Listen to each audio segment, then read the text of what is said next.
Hey Gemini, what's going on with you? It's your girl D here with 8th House Energy, here to say happy birthday first of all. So what's up Gemini? Happy birthday to you guys. I hope you guys have a wonderful birthday season. Stay tuned. Probably by the time you see this video, I will have already have put out your happy birthday video, okay? So make sure you check that out if you haven't already. This video that I'm doing for you is about Mercury retrograde, because it's retrograde in your first house. And then we also have, which is going to be from May 23rd through June 22nd. That's the hardcore retrograde time frame. But of course, with any retrograde planet, we have a 2-week pre-shadow period. That period started, I believe it was on, was it the 16th? And then the actual hardcore Mercury retrograde begins on the 22nd, I believe it is. And then it goes through June, it starts on the 23rd of May. And then it goes through to June 22nd. And then we have a post-shadow period, which will lead up till July 6th. Now, the post-shadow period means we could still be feeling the energies of Mercury retrograde. Now, we know Mercury retrograde has to do with a lot of things. Mercury is the processing of information. It rules the processing of information. It rules the logical mind, the conscious mind, right? So with Mercury in retrograde, and then we also have the the lunar eclipse. The lunar eclipse is in Sagittarius. So if you look at any type of chart, right? Like this is an example of a, don't mind, it's not symmetric. But, any type of chart, you have 12 houses. So the opposite polarity of the first house is the 7th house. Now, for you, because you're Gemini, you're always going to start Gemini here at the first house. This is why I tell you guys, you have every sign in your chart, okay? Gemini starts here. What comes after Gemini? After Gemini is Cancer, then Leo, then Virgo, then Libra, then Scorpio, all right? And then Sagittarius. So we have Gemini here, Sagittarius here. So Mercury retrograde is going to be here because it's in the house of Gemini, which is your first house. And then Sagittarius, the lunar eclipse is going to be in the house of Sagittarius, which for you is going to be your 7th house. So the first house and the 7th house are opposite polarities. That's what you mean by opposite polarity. So the opposite polarity of the first house is the 7th house. Now, traditionally, the first house is ruled by Aries, and then the 7th house is ruled by Libra. So what we're looking at is when we're looking at Mercury retrograde in the first house represents the house of self, right? And then the 7th house, it represents the house of partnership. So we're looking at Mercury retrograde in the house of self, and then the lunar eclipse in the house of partnership. So we're going to pull 2 cards for each, okay? So Mercury retrograde in the house of self.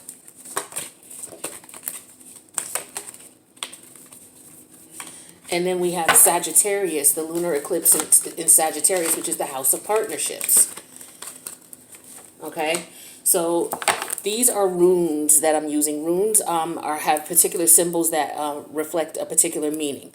So when we're looking at Mercury in your first house, right? Mercury retrograde.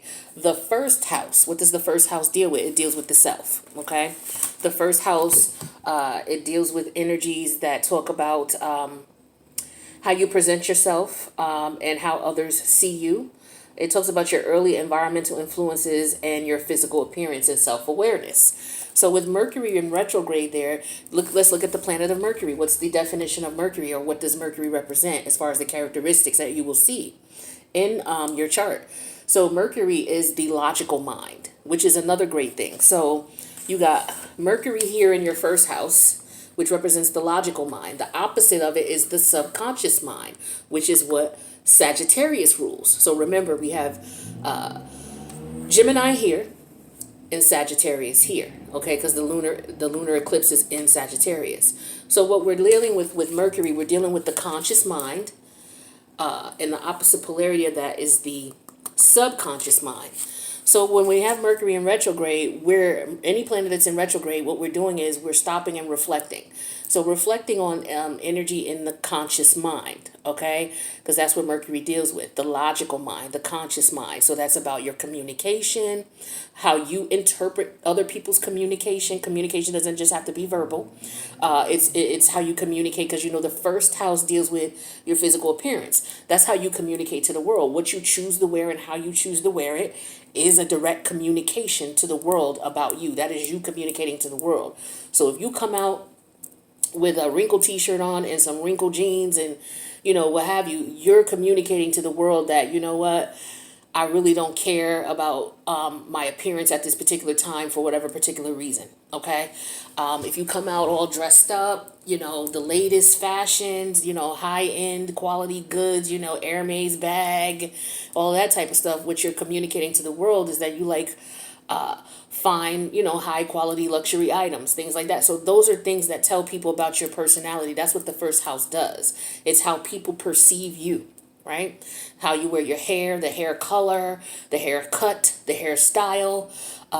So I feel like for a lot of you with Mercury in retrograde in your first house, you're going to be looking at revamping your style, how you look, how you communicate to the world based on what you wear and how you wear it. So some of you maybe getting in the gym, working out, losing some weight, or maybe you're trying to buff up, so you might be eating a lot. Okay, some of you may be changing your the way you dress. Okay, maybe you were more business casual, now maybe you want to just be street casual, or maybe you were street casual and now you want to be more business casual, or maybe you want to be more formal, so you want to wear more dresses, more high heel shoes, or you may want to wear more dress shoes for the men, and tailor fitted suits and things like that. Or you may just say, you know what, I don't have to be in an environment where I need that. I can just rock my jeans and my Airs, my Air Nikes, and a t-shirt and a baseball cap. Like, it's all about how you presenting yourself. So some of you are going to be going through a stage where you're going to be changing your looks and your eye in the way you see yourself.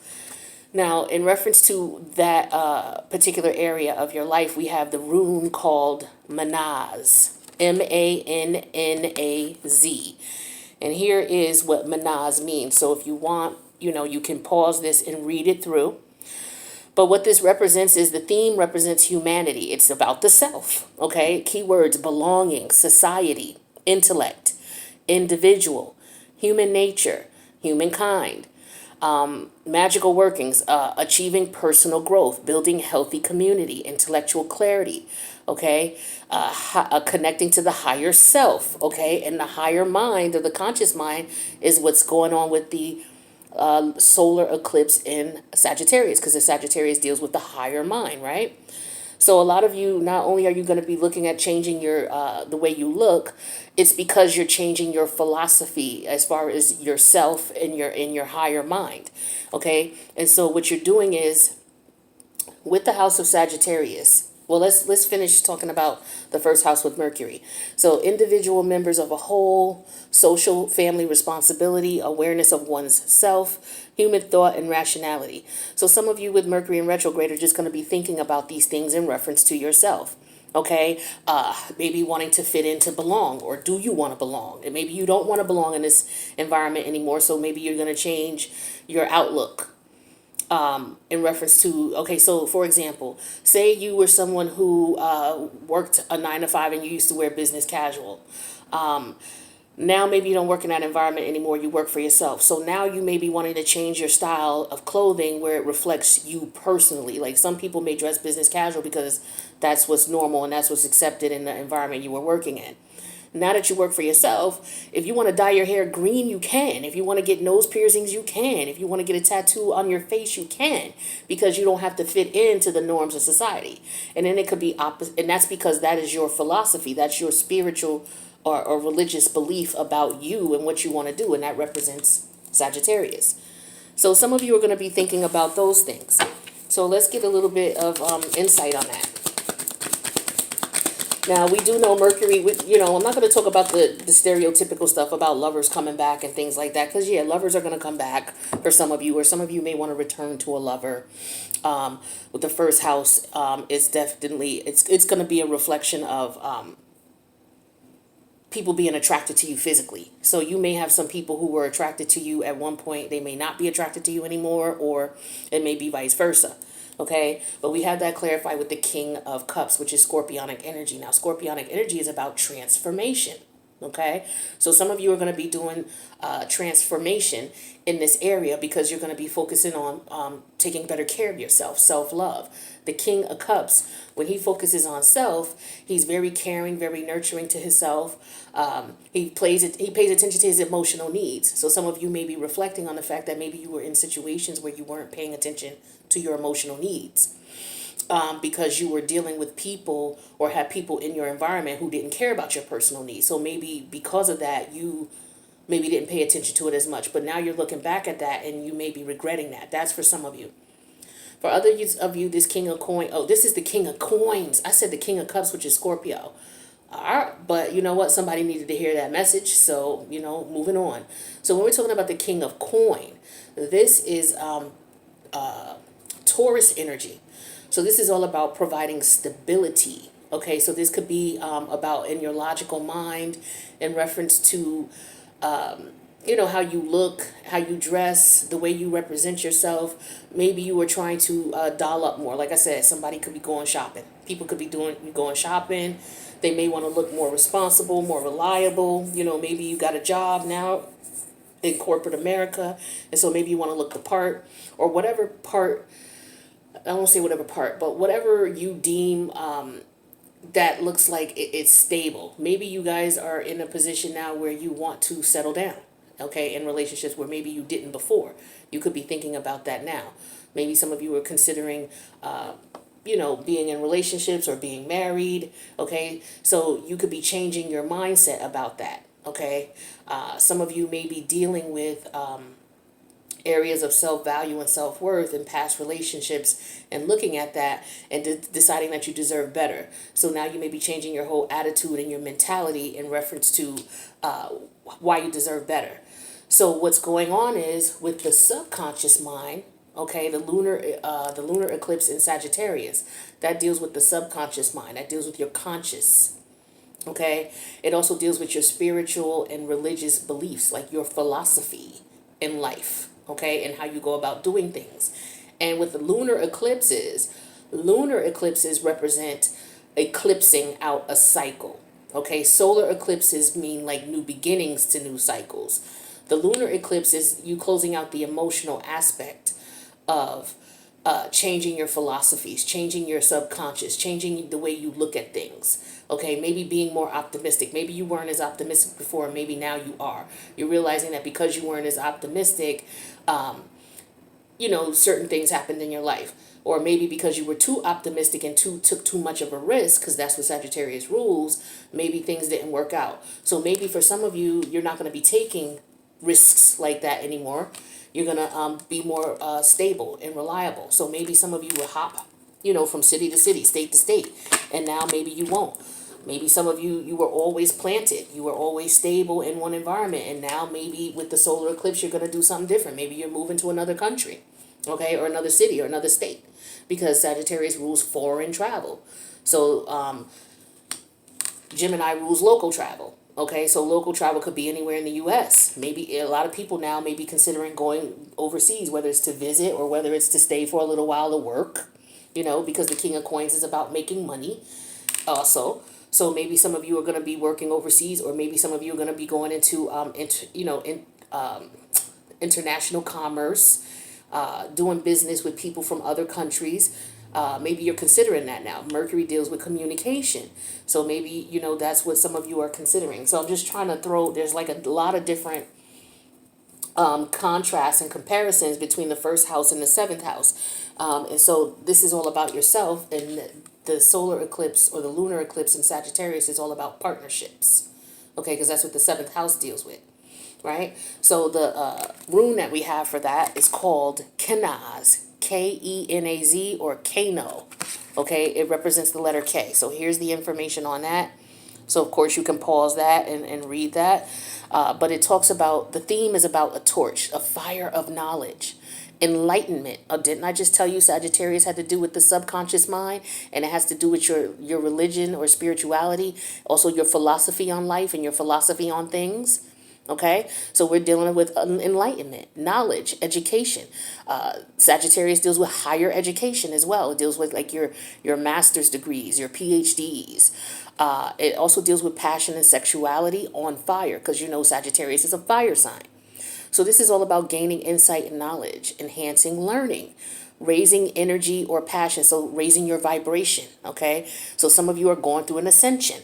Okay, it's not just all about the physical look, but you know, the when you change your subconscious mind, or when your subconscious mind changes, or your personal philosophy changes, that could be reflected in your physical appearance and your money making opportunities. Maybe you wouldn't participate in certain money making opportunities before, and now you will.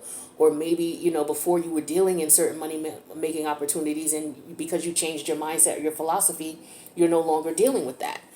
All right. It also deals with knowledge and expertise, enlightenment, passion, interest, lust, desires, and sexual urges, adult in nature.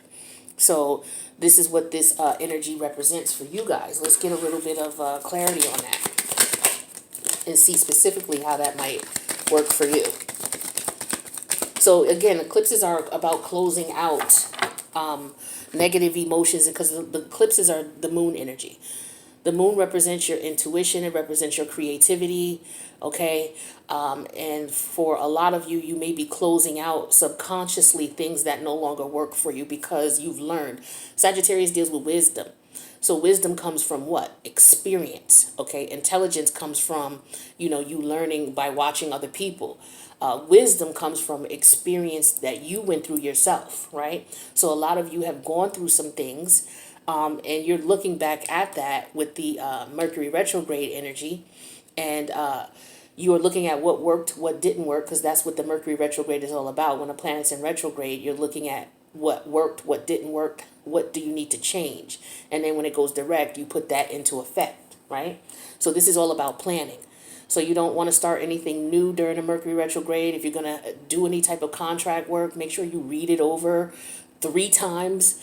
You know, make sure you have a lawyer take a look at it if it's something that is like a large ticket item, or something that requires a long-term commitment. Okay. Make sure you understand everything that's in it, because, you know, Mercury retrograde represents a lot of miscommunication.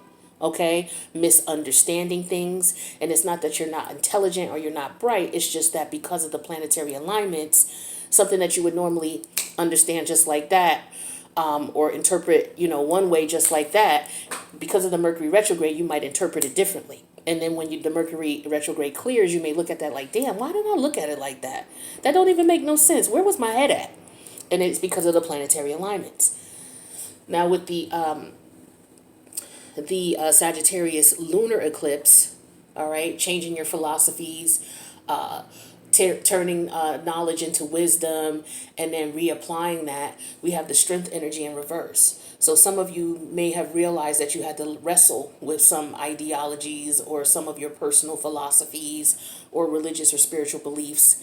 You had to wrestle with that, and maybe you had to let some things go.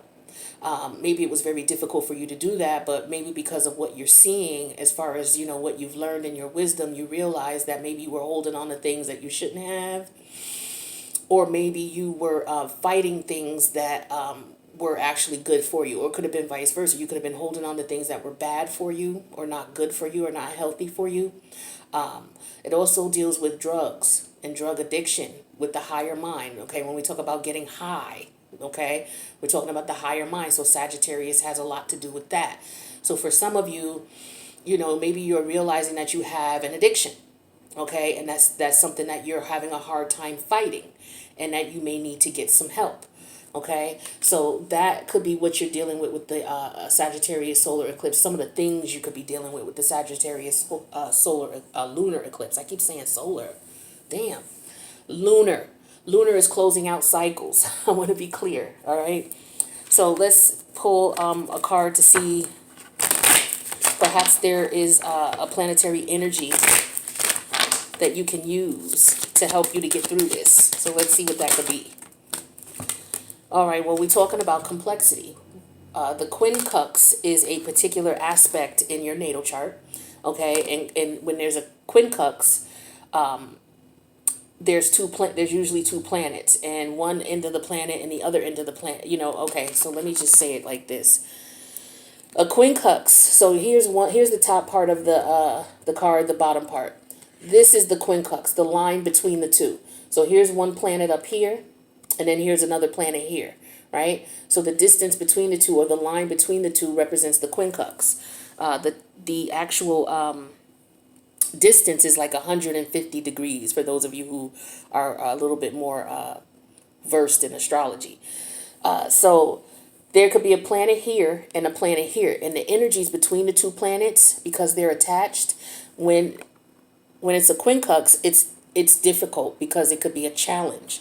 So with a quincux, it shows the decisions and adjustments needed between the energies, which involves courage and decision.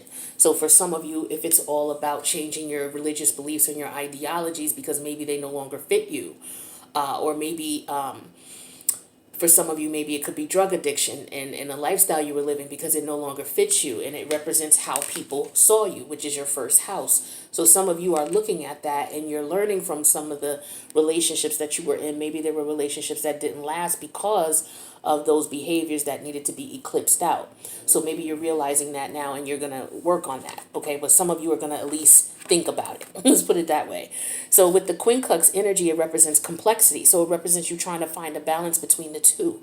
So this talks about irritations, something that puzzles you, something that mystifies you. It complicates things, it contradicts things, it clashes, it misses the mark, it requires translation, it requires adjustment, it may pique your curiosity. It's something that you can be educated from, and it transforms you. So for some of you, this is the energies that you're going to be looking at with the solar eclipse in Sagittarius. And this is in the 7th house, so it represents partnerships.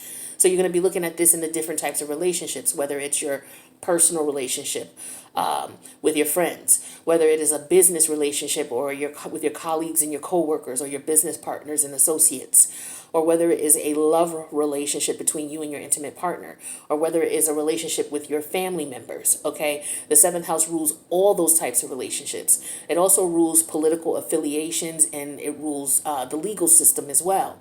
So some of you may be dealing with some ramifications in reference to you making some wrong decisions based on your personal philosophies. Some of you may have already dealt with that, and you could be looking back at, wow, okay, I made a mistake. I may have went to prison, or I made a mistake and I was on drugs for a minute, but now I've learned from my mistakes and I'm able to help others and move on. So this is like the type of energy that some of you may be in. I'm trying to touch on as much as I can off the top of my dome here in reference to this. But, the first house, it deals with the self, like I said, because, when you're dealing with the first house, that technically is Aries. So that's about destructive energy. Okay. And so when we're dealing with Libra, we're dealing with constructive energy because we're trying to balance things out. So there is a balancing act that's going to be going on with, the things that subconsciously you knew were right or wrong. You're going to be dealing with that basically. And it's going to be manifested in the way that you're carrying yourself. People are going to see a personality change in you. So a simple example could be, say you were an addict, right? And people know you as an addict. They see you around, they see you high all the time. Well, maybe something happened to you, especially with this Mercury retrograde energy. Maybe nothing happened. Maybe you lost a lot of relationships or people stopped dealing with you or started treating you differently because of how they saw you, meaning they saw you disheveled, they saw you high all the time. So people started treating you a different way. Maybe you couldn't keep any relationships, things like that. So maybe those experiences with those relationships are now going to make you look and say, damn, okay, I was high all the time. Maybe I need to change up, my philosophy, my way of thinking. And so you're like, okay, let me get clean. So some of you, that's just a basic example of how these energies will be working. It could be about anything that has to deal with the first house and the 7th house. But that's just a basic example of what some of you could be experiencing. So I hope that provided a little bit of clarity in reference to what you may be feeling with these energies coming up. Now, the Mercury retrograde is, like I said, it's going to last till about June 22nd. But we have a 2-week post shadow period, which will bring us just a day or two over the 4th of July. The lunar eclipse energy, that starts on the 26th. And that's going to last until a solar eclipse. You know, whenever there's a lunar eclipse, 2 weeks later, there's going to be a solar eclipse. So again, eclipses are closing out emotional energies that no longer serve you, or holding on to things emotionally that maybe you couldn't process. So to add to that example, maybe some people were on drugs because maybe they had some unresolved issues that they really couldn't deal with. And so they used drugs to cope. And it messed up a lot of their relationships. And now this person is realizing, look, I need to get help. Blah, blah, blah, woo, woo, woo. So, let me think. Is that everything I'm thinking of? Yeah. So, the lunar eclipse is going to be going on. That energy is going to be going on for like about 2 weeks, and then we're going to have a solar eclipse. Now, the solar eclipse comes after the lunar eclipse, because the lunar eclipse, first you have to eclipse out old ideas and mentalities and emotions and feelings that no longer serve you, that block your creativity. All right. And then the solar eclipse will allow you to usher in new ideas of intuitive abilities and creativity in order for you to, move forward in your journey. Okay. So that's what I got for you guys for the Mercury retrograde and the Sag lunar eclipse for Gemini. If you need a personal reading, feel free to reach out to me. My information is in the box below. If you haven't subscribed, feel free to do so, because you do want to make sure you check out Pluto, because Pluto's in retrograde. I did that for all the signs and houses. I did that on just one video. But I also did Pluto retrograde for each of the individual signs, because we got Pluto in retrograde as well. So it's important that you know how these energies are going to affect you and the people around you, so that you don't get tripped up and trapped up in your emotions and feelings, and not understanding why you feel this way, and not knowing how to use these energies to your benefit. Okay? So with that being said, guys, I love you, and I will see you in the next reading. Happy birthday, Jimmy. See you later.